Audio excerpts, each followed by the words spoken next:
Welcome to our channel মুনমুনের classroom. আমরা করছি মডেল কোশ্চেন পেপার 11-এর আজকে পার্ট 3, যেটা পাবে 461 পৃষ্ঠা। প্রদত্ত যৌগ দুটির মধ্যে কোনটি SN2 বিক্রিয়া দ্রুততর করবে ও কেন? তে দিয়ে আছে প্রোপান 1 ব্রোমোপ্রোপেন আর 2 ব্রোমোপ্রোপেন। উত্তর হবে 2 ব্রোমোপ্রোপেন SN2 বিক্রিয়ায় সহজে অংশগ্রহণ করবে। কেন না, এটি 1 ডিগ্রি হ্যালোঅ্যালকেন হওয়ায় স্টেরিক প্রভাব কম হয়, ফলে নিউক্লিওফাইল সহজেই কার্বনকে আক্রমণের মাধ্যমে SN2 বিক্রিয়ায় অংশগ্রহণ করে।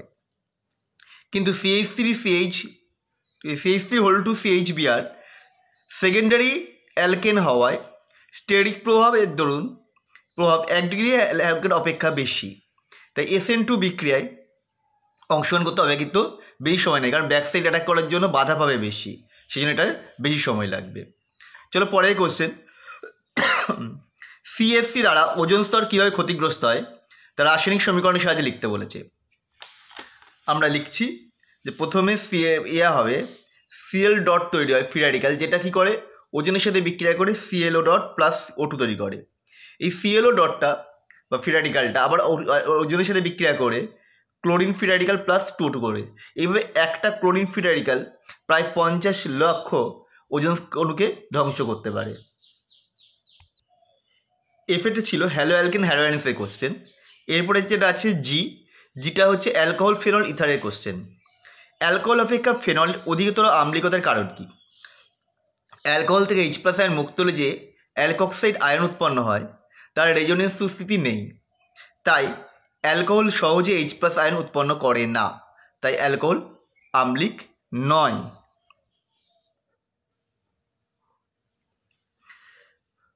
ফেনল বিয়োজিত হয়ে ফেনক্সাইড আয়ন ও H+ আয়ন উৎপন্ন করে। ফেনক্সাইড আয়ন রেজোনেন্সের সুস্থিতি বর্তমান থাকায় ফেনল সহজেই ফেনক্সাইড আয়নে পরিণত হয় এবং H+ আয়ন উৎপন্ন করে, তাই ফলে অ্যালকোহল অপেক্ষা ফেনল অধিক আম্লিক। দেখো দিয়ে আমি রেজোনেন্স গ্রহণ দিচ্ছি, এটা উভমুখী বিক্রিয়া, যেটা উভমুখী বিক্রিয়াটার অনেকটাই এই দিকে শিফট করে থাকে, রাইটে শিফট করে থাকে। আর তার নিচে আমরা দিয়ে দিয়েছি ফেনক্সাইড আয়নের রেজোনেন্স সুস্থিতির হওয়ার কারণটা, রেজোনেন্স গঠনগুলো।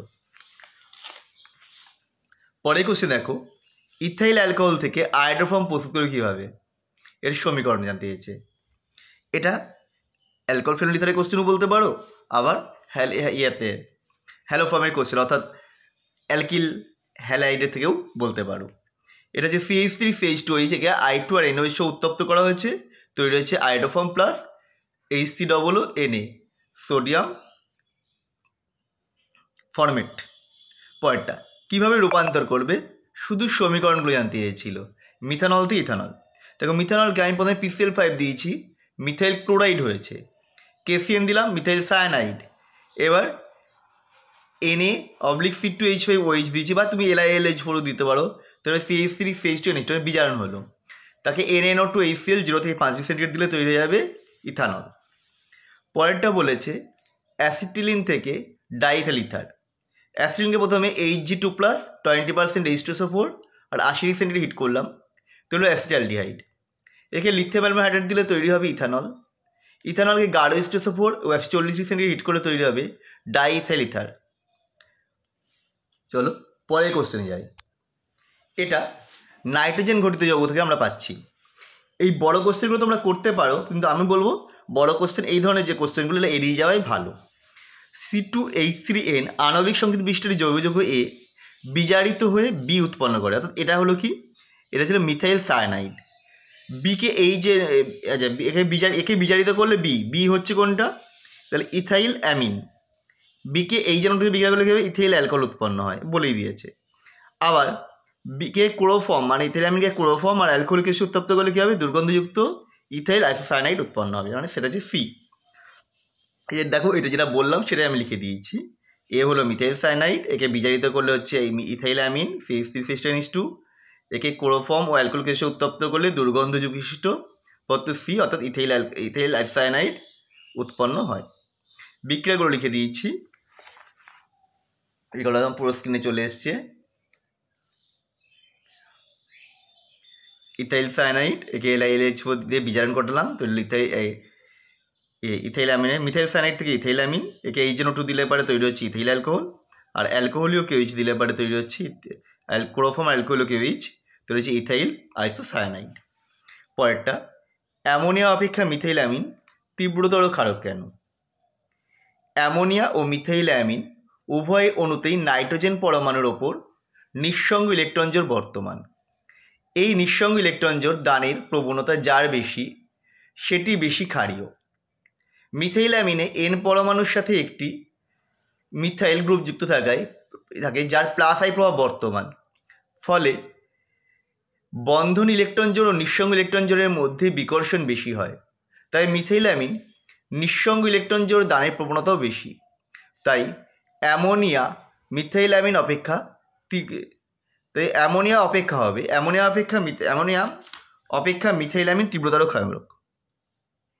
অ্যামোনিয়া অপেক্ষা মিথাইল অ্যামিন তীব্রতর ক্ষারক, যে আমরা দুটোর গঠন দেখিয়ে দিয়েছি। পরটা ABCD শনাক্তত্ব বলেছে। প্রথমে CH3 RCONH2 bromine KOH Hofmann dictation তৈরি হবে RNH2 প্রাইমারি অ্যামিন। তারপরে ছিল নাইট্রোবেনজিন জিঙ্ক অ্যামোনিয়াম ক্লোরাইড জলীয় ইথানল দিলে তৈরি হচ্ছে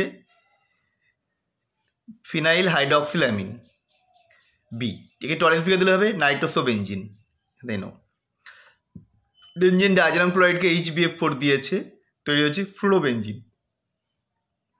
পরেরটা আই হচ্ছে জীবজ অণু। কোশ্চেন, প্রোটিনের ডিন্যাচারাইজেশন কি? সজীবতন্ত্রে বর্তমান প্রতিটি প্রোটিনের নির্দিষ্ট ত্রিমাত্রিক গঠন ও নির্দিষ্ট জৈবিক সক্রিয়তা থাকে। প্রতিটি প্রোটিনকে নেটিভ প্রোটিন বলে। এই প্রোটিনকে নেটিভ প্রোটিন বলে। যখন কোনো নেটিভ প্রোটিনে উষ্ণতা পরিবর্তনের মতো কোনো ভৌত পরিবর্তন ঘটানো হয় বা pH পরিবর্তনের মতো রাসায়নিক পরিবর্তন ঘটানো হয়, তখন পলিপেপটাইডগুলির আন্তঃআণবিক হাইড্রোজেন বন্ধন নষ্ট হয়ে যায়। ফলে গ্লোবিউল বা হ্যালিক্সগুলির ভাঁজ খুলে যাওয়ায় প্রোটিনের তঞ্চন ঘটে এবং প্রোটিনের জৈবিক সক্রিয়তা নষ্ট হয়। এই ঘটনাকে প্রোটিনের ডিন্যাচারাইজেশন বলে। যেমন তাপ প্রয়োগে ডিমের সাদা অংশ অর্থাৎ অ্যালবুমিনের জমাট বাঁধা। নেক্সট কোশ্চেন, পলিস্যাকারাইড কি উদাহরণ ব্যাখ্যা করো। যেসব কার্বোহাইড্রেট অণুর আর্দ্র বিশ্লেষণে অসংখ্য মনোস্যাকারাইড অণু উৎপন্ন হয় তাদের পলিস্যাকারাইড বলে। যেমন স্টার্চ একটি পলিস্যাকারাইড। স্টার্চ প্রথমে আর্দ্র বিশ্লেষিত হয়ে অসংখ্য মল্টেজ অণু উৎপন্ন করে, পরে মল্টেজ আর্দ্র বিশ্লেষিত হয়ে মনোস্যাকারাইড রূপে অসংখ্য গ্লুকোজ D+ গ্লুকোজ উৎপন্ন করে। চলে এসেছি 5 কোশ্চেনে। এটা রাসায়নিক গতিবিদ্যার কোশ্চেন। দেখাও যে প্রথম ক্রম বিক্রিয়ার ক্ষেত্রে T3/4 হলো T½ দ্বিগুণ। দেখো আমরা ধরি এটি প্রথম ক্রম বিক্রিয়কের প্রাথমিক গাঢ়ত্ব হচ্ছে A এবং হার ধ্রুবক K। সুতরাং T3/4 মানে কী হবে 2.303/K log A/A-3A/4, মানে এর 3/4 অংশ বিয়োজিত হয়েছে। তাহলে সেটা করলে আসছে কি 2.303/K log 4 মানে 2 স্কোয়ার। এটা হচ্ছে 1 নম্বর সমীকরণ। আবার T½ ইকুয়াল টু কী হবে 2.303/K log A/A-2, এটা করলে আসছে 2.303/K log 2। তাহলে 1/2 করে পাচ্ছি কি যে T3/4/T½ equal to 2.303/K log 2 square by 2.303/K log 2। এটা কেটে যাচ্ছে, এটা 2 log 2 হবে, তাহলে log 2 কেটে যাবে। তার মানে তোমার আসছে T3/4/T½ ইকুয়াল টু 2, কোনাকুনি গুণ করলে যেটা আসছে T3/4 ইকুয়াল টু 2T½ অর্থাৎ প্রথম ক্রম বিক্রিয়ার ক্ষেত্রে T3/4 হলো T½ দ্বিগুণ। পরেরটা, প্রথম ক্রম বিক্রিয়ার হার সমীকরণ থেকে অর্ধায়ু ও হার ধ্রুবকের মধ্যে সম্পর্ক স্থাপন করো বা নির্ণয় করো। প্রথম ক্রম বিক্রিয়ার হার সমীকরণ হলো T equal to 2.303/K log A/-x, যেখানে K হচ্ছে হার ধ্রুবক, বিক্রিয়কের প্রাথমিক গাঢ়ত্ব A এবং T সময় পর বিক্রিয়কের গাঢ়ত্ব হবে A-x। এখন অর্ধায়ু অর্থাৎ T ইকুয়াল টু T½ হলে A minus X equal to A by two হবে। সুতরাং T half equal to 2.303 by K log A by two. এটা করলে আছে 2.303 বাই কে লগ টু, যেটা করলে আছে 0.693 বাই কে, অর্থাৎ টি হাফ ইকুয়াল টু 0.693 বাই কে। এটাই হচ্ছে হার ধ্রুবক ও অর্ধায়ুর মধ্যে নির্ণেয় সম্পর্ক প্রথম ক্রম বিক্রিয়ার জন্য। আজকের শেষ কোশ্চেন, ক্রম ও আণবিকতার মধ্যে পার্থক্য লেখো।